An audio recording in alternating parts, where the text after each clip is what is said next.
माँ, मैं बहुत थक गई हूँ घर संभालते संभालते। यहाँ मेरी थकान किसी को नज़र नहीं आती। कुछ दिन आराम करना चाहती हूँ। सोच रही हूँ कुछ दिनों के लिए अपने मायके आ जाऊँ। आते हुए अपने बच्चों को भी साथ ले आऊँगी। वे वहीं से स्कूल चले जाएंगे। आखिर एक ही शहर में ससुराल और मायका होने का कुछ तो फायदा मिले। नम्रता ने फोन पर अपनी माँ से कहा। पार्वती जी ने दूसरी तरफ से कहा, हाँ बेटा, जब तेरी इच्छा हो आ जाना। आखिर ये तेरा भी तो घर है। ठीक है माँ, तो मैं कल ही आ जाऊंगी। नम्रता खुश हो बोली। हाँ बेटा, कल आ जाओ, मैं तुम्हारा इंतजार करूंगी। अभी मैं फोन रखती हूँ, मुझे मंदिर भी जाना है। कमला जी ने फोन रख दिया और सीधे किचन में गईं। किचन में खाना बना रही बहू से बोली, अरे अनुपमा सुनो, कल तुम्हारी ननद आ रही है। आज बाजार जाकर फल सब्जी और मिठाइयाँ लेकर आना। बेचारी मेरी बेटी ससुराल में नौकरों की तरह काम करती है और उस पर कोई भी ध्यान नहीं देता। यहाँ आएगी तो कुछ दिन रहेगी तो उसका मन और तबीयत दोनों अच्छे रहेंगे। सास के मुंह से ऐसी बात सुनकर अनुपमा का चेहरा उतर गया। अब वह मन ही मन सोचने लगी, काश आपको मेरी थकावट भी नजर आती। मैं भी तो दिन रात झाड़ू पोछा बर्तन खाना बनाना मार्केट जाना और हर वह काम करती हूँ जिससे हमारे परिवार वालों को कोई दिक्कत ना हो। काश आप मुझ पर भी ध्यान दे पाती। आपकी बेटी तो जब मन में आता है तब यहाँ आ जाती है, लेकिन मैं साल में एक बार ही अपने मायके जा पाती हूँ। तब भी आपको प्रॉब्लम होती है। मैं भी इंसान हूँ, मेरा भी मन है। मुझे भी लगता है अपनी माँ के पास जाकर थोड़ा आराम करूँ, सुख दुख की दो चार बात करूँ, अपने मन को हल्का करूँ। भगवान, अब तुम ही कुछ करो ताकि मेरी सास की आंखें खुल जाए और उसे मेरी थकावट भी नजर आए। शाम तक भगवान ने जैसे अनुपमा की सुन ली और उसकी ननद का फोन आया। ननद ने अपनी माँ से कहा कि उसकी सास ने उसे मायके आने के लिए मना कर दिया है, इसलिए वह इस बार वो नहीं आ सकती है। अब पार्वती जी बोली, ऐसे कैसे मना कर दिया? पहले तो कभी वह तुम्हें आने के लिए मना नहीं करती थी। इस बार भला क्या हो गया? इस बार भला क्या हो गया? लाओ मेरी बात कराओ उनसे,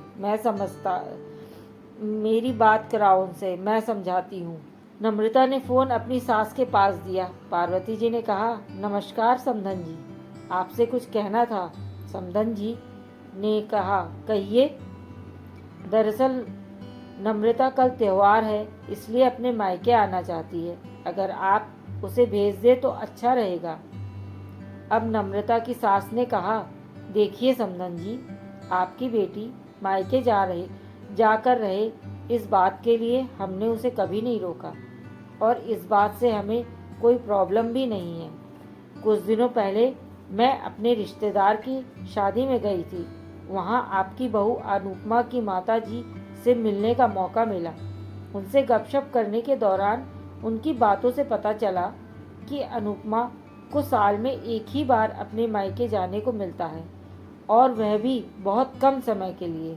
मुझे लगता है आपको पहले अनुपमा को अपने मायके जाने भेज देना चाहिए और वह जब मायके होकर आ जाएगी तब मैं नम्रता को आपके पास भेज दूंगी।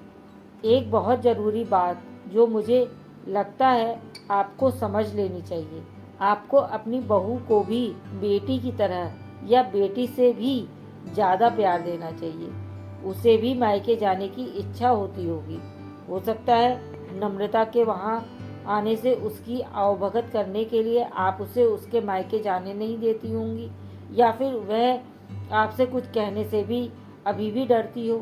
अगर आप उसके घर में ही कैद रखेंगी तो एक दिन ऐसा आएगा जब वह आपके खिलाफ बोलने लगेगी। फिर वह आपकी सुनेगी भी नहीं और जब चाहे तब अपने मायके जाएगी।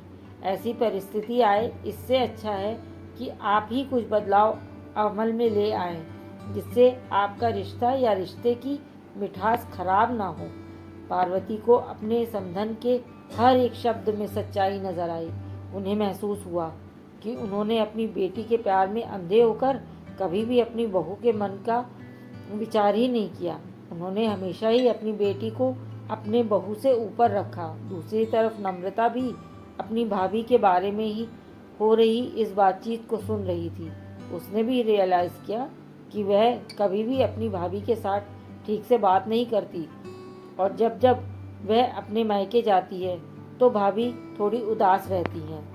पार्वती जी ने अपनी बहू को बुलाया और उसे कहा कि अनुपमा, कुछ दिनों के लिए नम्रता नहीं आने वाली है, इसलिए पहले तुम अपने मायके होकर आओ।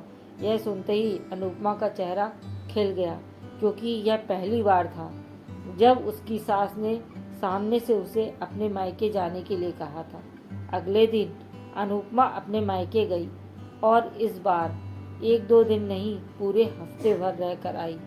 अपने माता पिता से, अपने रिश्तेदारों से मिलकर आई और जब वह लौट कर आई तो उसका चेहरा खिला हुआ था और उसकी आंखों में चमक रही थी। अनुपमा के आने के बाद नम्रता ने भी अपने मायके आई और इस बार वो खुद सामने से अपनी भाभी से खुशी खुशी मिली और अच्छे से बात की। नम्रता ने अपनी माँ से कहा, बात करके उन्हें भी अच्छे से समझने में मदद की कि वह कहीं ना कहीं अनुपमा के साथ गलत व्यवहार कर रहे थे। दूसरी तरफ अनुपमा अपनी ससुराल वालों के बदले रवैये से बहुत खुश थी।